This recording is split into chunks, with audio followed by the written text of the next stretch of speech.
Welcome to Pindar Poetry. We hope you learned something new. You start by selecting the image and preparing it for the phone.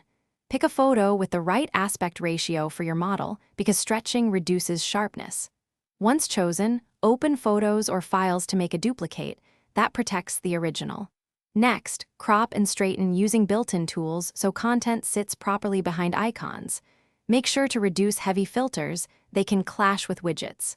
Finally, note the resolution so you avoid upscaling beyond about 1.5. You now set the wallpaper and fine-tune visual behavior. Go to Settings, then Wallpaper, and add new wallpaper. This gives precise control. Once set, toggle perspective zoom to add subtle parallax or turn it off for a stable image. If using a live photo, preview the animation. If it distracts, switch to still.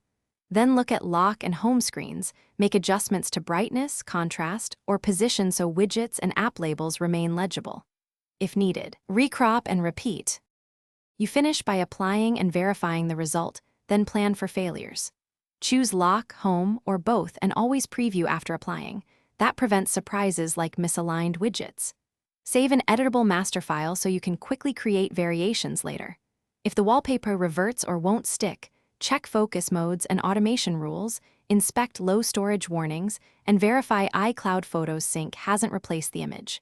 If problems persist, force restart and reapply. That usually clears Thanks for watching. Consider subscribing if we helped you.